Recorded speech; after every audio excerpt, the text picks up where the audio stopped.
T, what was Team Ruby's strategy? Well, our strategy was that,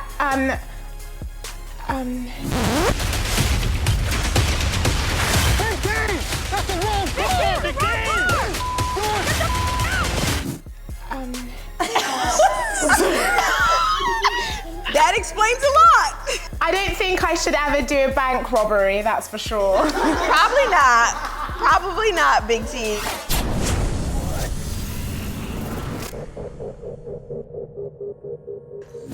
Hey, it's your girl Devyn Simone, and welcome to the Challenge Aftermath.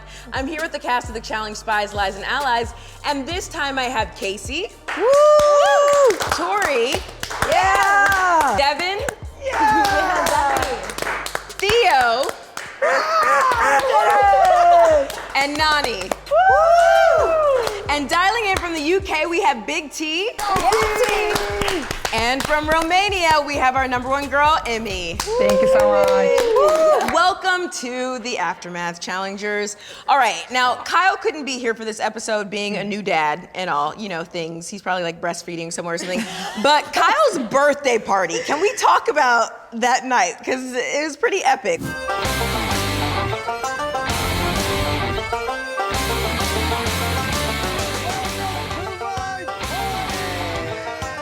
Well, we got the theme wrong. Yeah. Turns out he's not Scottish. Turns out. Right, we still killed it. Yeah. Big T, I have to ask you, all right, how big of a deal is it for someone to mistake an Englishman for a Scot? Oh. How big of a deal is that? Her face. How bad is that? No. Really, really bad. Like, I can't even speak on it. That's how bad it is. Kyle had a rough go, right? He was kind of just never really in the right place at the right time the whole season, but it somehow managed to hold on. And we all have a soft spot for Kyle. We all love Kyle. He's hilarious. He lightens the house. And I wanted to just make sure that my guy had a good birthday party. And bring a little bit of his heritage to him. But little did I know, it was the wrong heritage. Oh, God. So you brought someone else's heritage to him. In true Kyle fashion, he embraced it, made the best out of it. And honestly, I will never forget looking at his tiny little cheeks stand on that podium and hammer a beer in front of all of us, and I'm so happy. It was one of the best parties of the year. Yeah. How was it wearing a kilt, Devyn? I mean, we've seen you in the banana hammock, so I feel, how is it wearing a kilt? Freeing. Honestly, it was scary because he was walking around, everybody better have a flannel. You need a flannel, you need a flannel. I'm like, I didn't bring a flannel. Who brings a flannel? I didn't bring a flannel. Like, who brings a Where am I flannel? gonna get a flannel? It was exhausting, and then once the moment hit, it felt right. It was worth it. Okay, you guys, this is probably the most serious question I'm gonna ask throughout this Aftermath season. Who kilt wearing the kilt? Hey! Who wore best? Kyle. Who wore best? Kyle. He was the only one with the cheeks out, right? The only one with the cheeks out. It was his birthday, as he should. So it was fun. It was a good time. Have I missed Huey more? Because if I could have seen that wagon. If I could have seen that dump truck. Yeah. Huey dragging the wagon in a kilt would have been a good time. Yeah. He said that was his first time having his birthday on a challenge. Yeah, he puts himself in the right position though. And we do need to recognize, especially with this season being the first time that we have had equal number of players, Americans and internationals. Let's talk about who paved the way there, right? That was Kyle, coming in on Vendettas, and he was the one that withstood the test of time. He was the one that opened the door in a lot of ways for a lot of other international castmates to even come onto this show. Right. So at that point, to celebrate his birthday on the most diverse season that we've ever had, it just felt right. And we all know what we're gonna get from Kyle. If Kyle burns you, that's on you. But it doesn't mean we're not going to rip it up for his birthday. God damn it, Devyn, you gave it again, brother. You got a great The thing answer. about Kyle too, he's the best person ever. He's so funny. He's such a good time. He's very charismatic. People are just so drawn to him that it doesn't matter what he does wrong. You're still laughing and having fun with him. He really is charming. Like, He's he really the does. greatest. So do you guys think he kind of allowed his freedom, shall we say, and his birthday party to kind of like inch his way back into the mix with the group. Do you think Kyle capitalized on that? Do You think know he didn't even did. realize it? Like, You know he did. I don't know if that was his intention. I think It's not an I think intention, Kyle but he owned loved it. I think Kyle owned his mistake, and he knew like what else. How much more are we going to punish him? Right. Right. He went into elimination. Yeah. He won. He came back. In my book, the crime has been. yeah, he's paid his dues He's for paid- what he he paid. Yeah. Let's put it this way: we don't have calendars in the house. The only way we're gonna find out it's someone's That birthday part. is if someone's like, "Hey, listen, it's my birthday next week. Don't eliminate me." "Hey, listen, it's my birthday. Don't eliminate me. It's gonna be a bad idea." It's a calculated move. Would have done the same goddamn thing. Yeah, Would have that's done smart. the same thing. Gotta That's give it to actually, Kyle. yeah, that's very smart. Gotta That's give it to very Kyle. smart. Why would he come here? He's either two things. He thinks he's coming in for safety, or he's coming in to sabotage. Either way, I don't like it. It smells bad. Big T, what are your thoughts on CT and Emmy's relationship? Does it look familiar? Does it feel a little bit familiar to you? I never hung out with them as a trio. Sorry, I was about to say something else. Oh. This is so inappropriate, sorry. Because just as a viewer, though, watching it as a rookie-veteran relationship, it does seem, it feels a little bit familiar, right? Like Uncle CT, although you didn't call him Uncle CT, but still kind of like coming in, taking him under the wings. Emmy, do you feel like at any point that CT was kind of using his relationship with you as strategy? Whoa, this is a hard one, dude. I never ever felt 1 second that Uncle CT is using me, but at one point he said, "Thank you so much." I was wondering why, and now I'm still wondering. I did not find the answer, but I'm still searching for it. I don't know. I can tell you the answer to that. But I hope not, because I'm gonna cry. Jesus Christ, no. No, it was authentic. You gotta give it's never not authentic. Like, he is a good person. I think he just recognized in the house that he's in the generation he's in, he knows that he's not one of these new school players. He's an OG. CT is CT. There's a reason why Backpack is the most famous talked about challenge moment.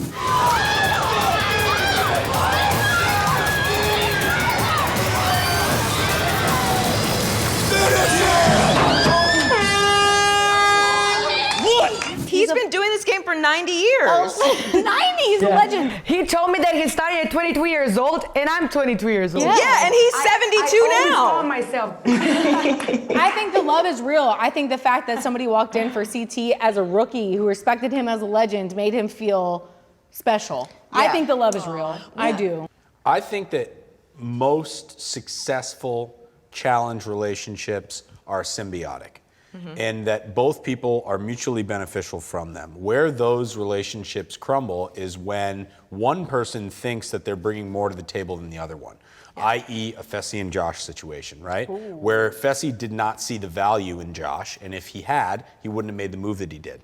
CT is, yes, very calculated, but he also sees the value in the other side of relationships. Right. And what came with Emmy was an absolute badass who's willing to throw herself into elimination, somebody that he can count on to give 110% every single time, and the best possible partner or strategist for CT is to have somebody that will just be hands off when it's his time to do it. He likes to be the person in charge. Yeah. And so Emmy is incredibly invaluable in her relationship with CT because she brought in Emmanuel and even myself at times. Everybody benefits each other, and the moment that you think that it's you and only you, that's when you're Yeah. Look at you speaking to Analyst. relationships, Yes. Deb. Okay. You're so wise today. Theo, what are your thoughts on this? Yeah, I hear you. I totally hear you. 1,000%. Yeah.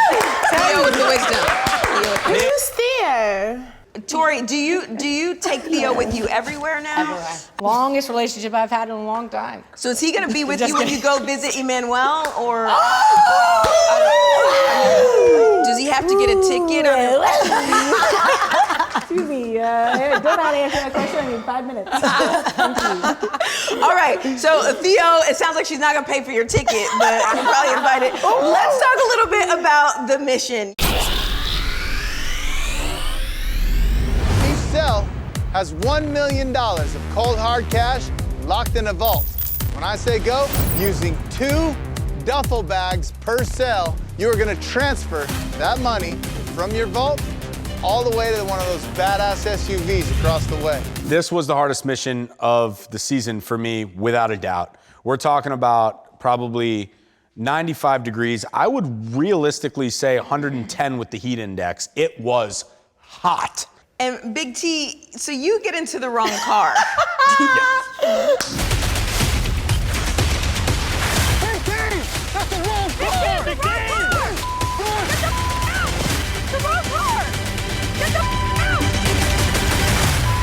You know, I just got a bit overexcited and, you know, I just wanted to do well by my team. I was like, this is my moment to show them that I'm a valuable member of Ruby, and I just run into the wrong car and start helping the other team. And yeah. Well, there was only so much room in the cars, right? So as we start emptying the duffel bags, we're obviously gonna put it closest to us first, but the real strategy is to fill the car from the front to the back so that there's space. We all initially, because the horn blew and we lost our minds, started filling from the back. Yeah, we did lose our And so to get into the car and push it forward was then the move.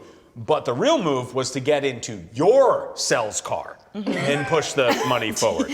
And there was just one small, she had 90% of it. Almost there. I don't think I should ever do a bank robbery, that's for sure. Probably not. Probably not, Big T. Between getting in the wrong car and potentially leaving your wig as evidence in certain places, sis, I don't know that a bank, you should look at a lot of other things. Big T, what was Team Ruby's strategy for this particular mission? Well, our strategy was that, A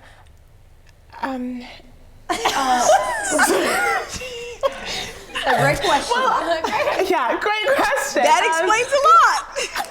I'm not quite sure what our strategy was, but I had to keep moving and not stop. I just kept running, so.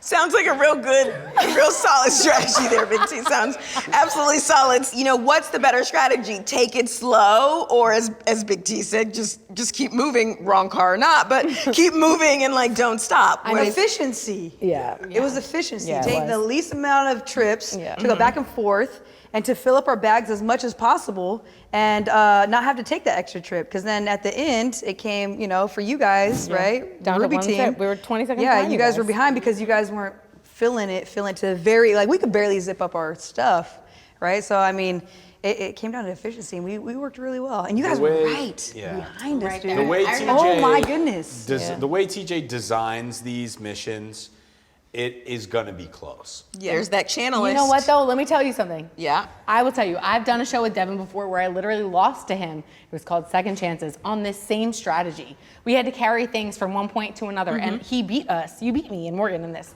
I just want to say this. I knew going into it that Devyn was going to make his strategy about less trips. My issue was, even though we had to make as least trips as possible, we still had less people. Yeah. Right. KT, and I love her to death, her job was to just keep up. We could not stay behind. So for her to run with us was very important. There was only 3 people on our bags. Yeah. We could only do that. And like there was multiple times of you guys switching out people. I saw Nani with bags. I saw you with bags. You with I bags. almost threw up. Yeah, you almost, but you didn't. So that's great. There you go. But so it was, they had the strategy right, and they also had the amount of people to make it work. And props to Team Ruby. And also, like, watching it, it's like we've come to know, and I think probably this is true for everyone in the house, that Team Ruby is like the underdog team. But there are so many times at this point where Team Ruby is so close. I know. Like, so close. And for you guys to have fewer players and still be so close speaks a lot to your ability, you know, in this game. I think it's really cool as a team. Everyone has their strengths and weaknesses, right? It's all about recognizing that, right? And knowing what that person can do. And that person as an individual to be aware of what their weakness and strengths are.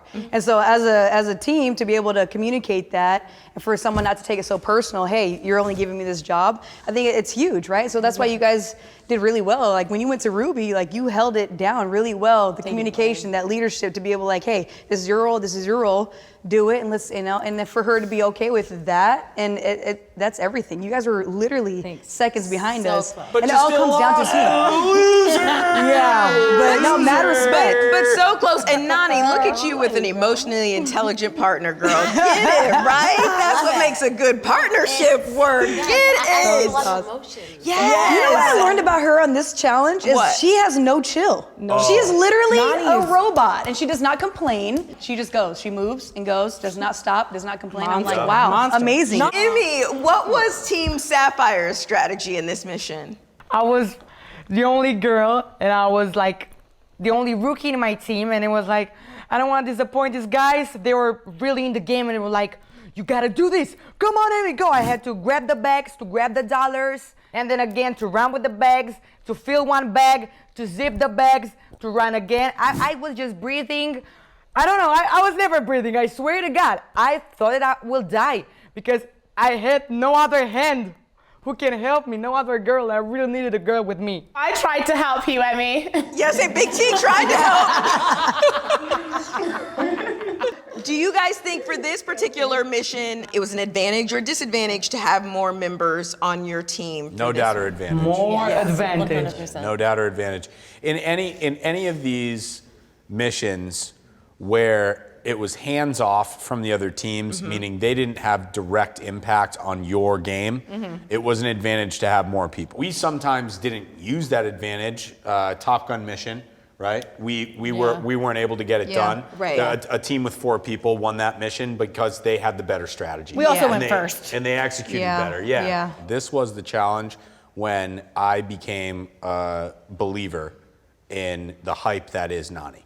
Because I did see her, I really did. I did see her like to the point, because I know I can go for a while and like I was starting to lose steam and she had one gear. I expected it from Casey, right? I expected it from Emmanuel.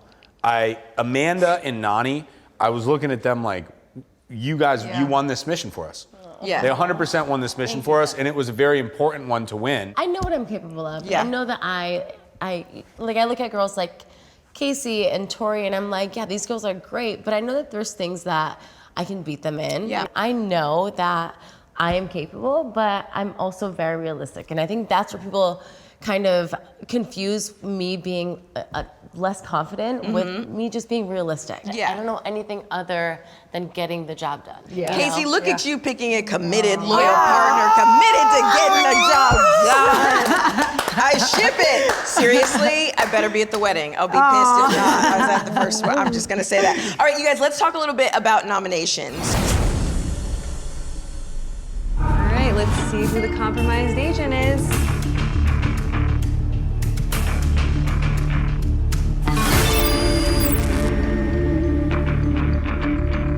Good luck tonight, Big Good luck, T. T. I mean, look at me, look at Emmy, look at Big T. We were the only 3 girls up for nomination at that point. We knew that literally only one of us was getting out of it, and I was like, please, dear God, let it be me. I don't want to go in there. I feel so lucky that Big T had this moment of like, hey, listen, I had already gone in. I'm here on my second life.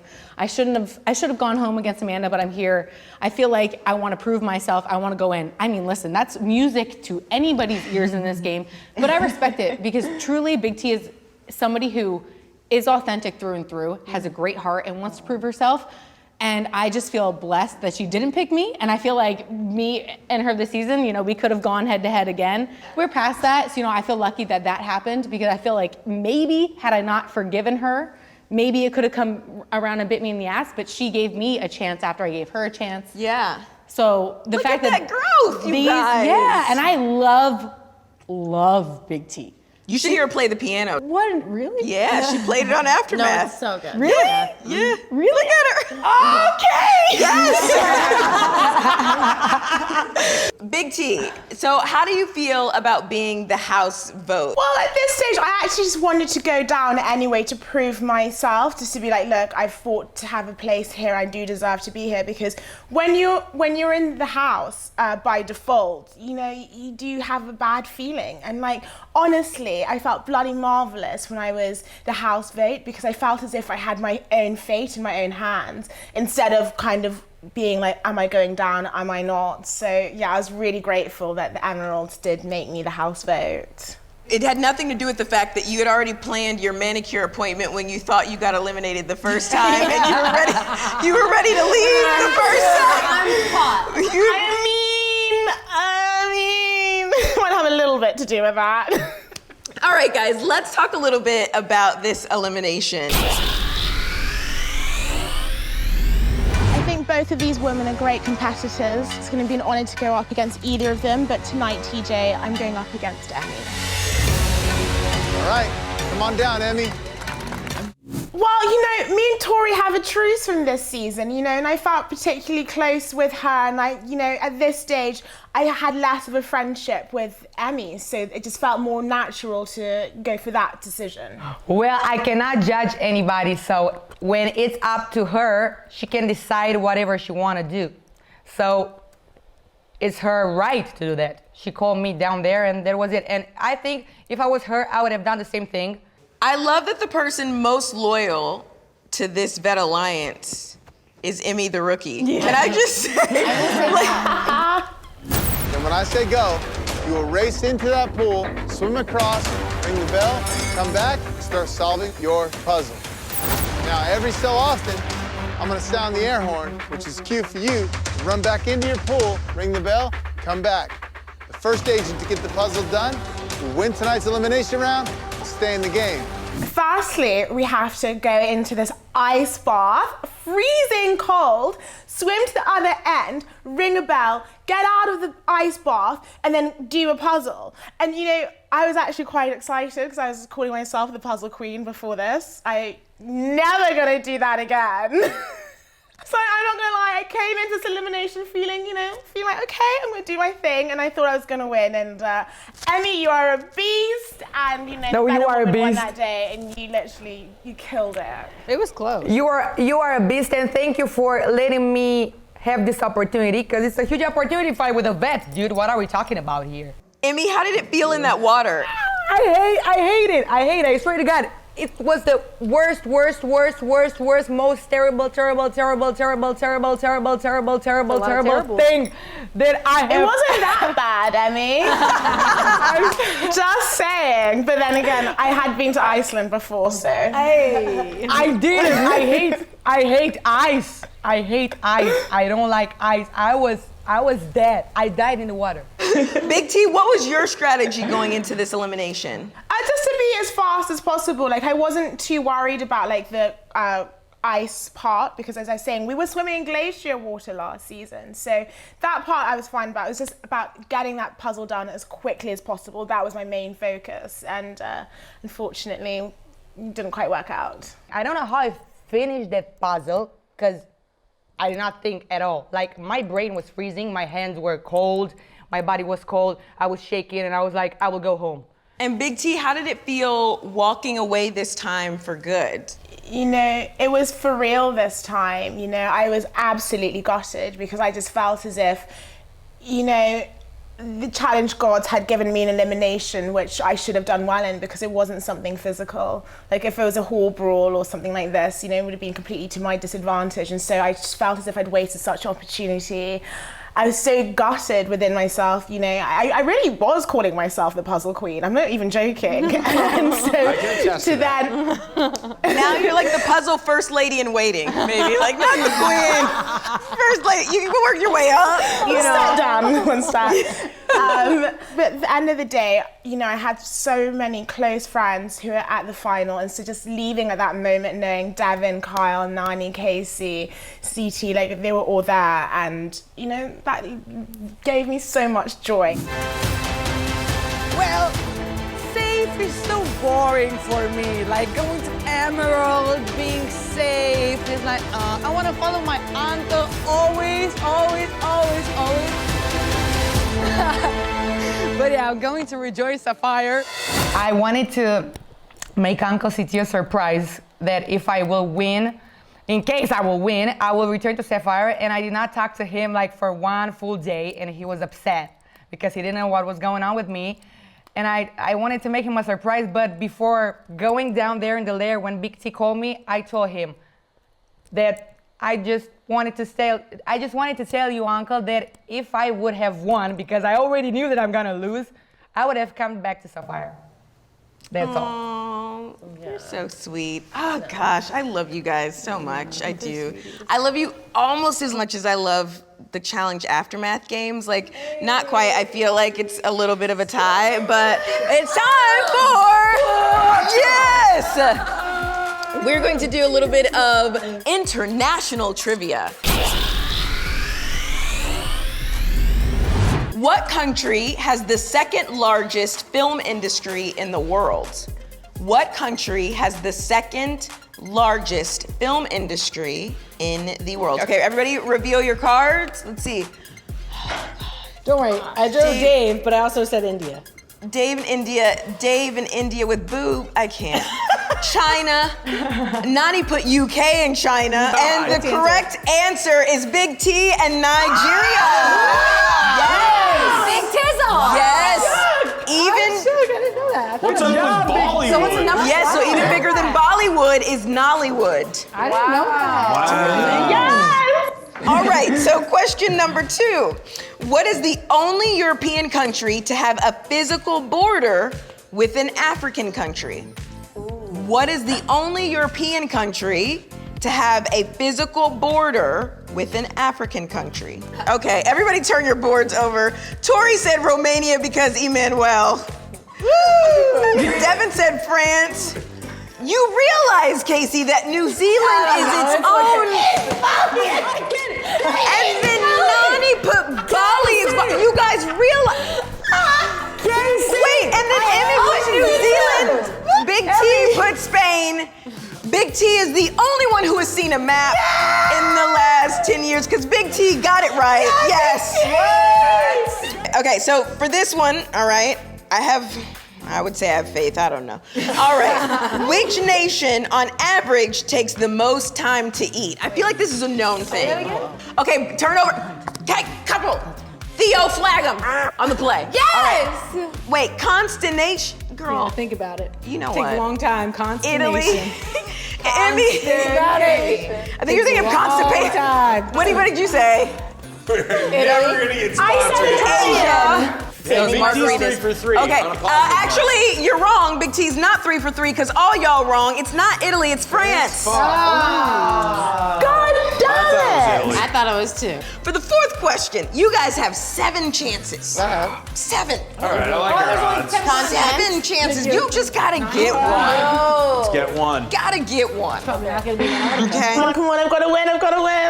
Name a country. They're not even listening, so they're not gonna get the right answer. I got it. That borders Poland. Okay, ready? We're gonna turn it over. Ready and turn over. Okay. What does that even say, Nani? What does it say, spider? So Sweden's my first choice. And then it's Ireland, and then it's Scotland, and then it's Norway. Different answer. That is not a country, Casey. Europe is not a country. Germany with the Germany. Big T, hold it back. I'm taking you put Germany as well. What did you put, Emmy? Slovakia. So the correct answers, Germany is 1. But Emmy, Slovakia is also 1. Yes. So you got it right. The correct answers, Casey, I'm speaking directly to you.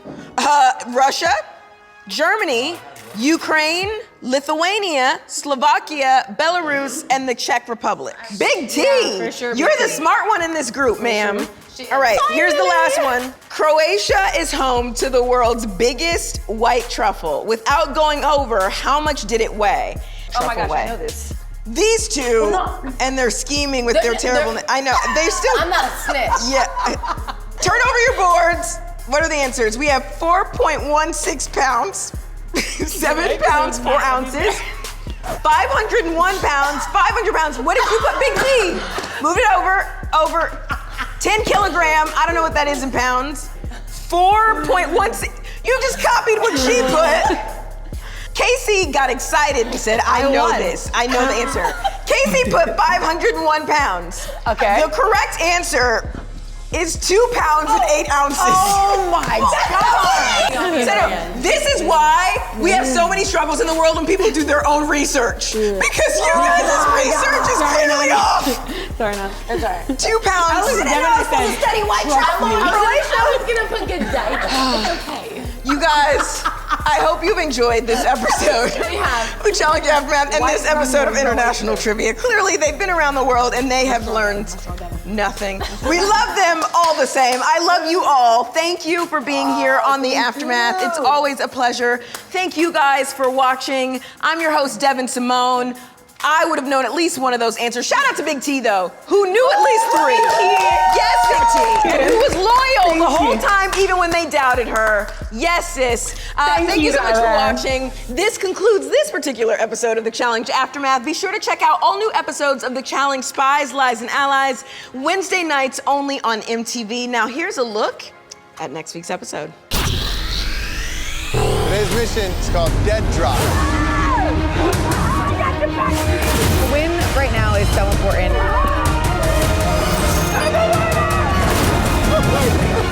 Have you heard of anyone wanting to volunteer to go in? It could be the last elimination.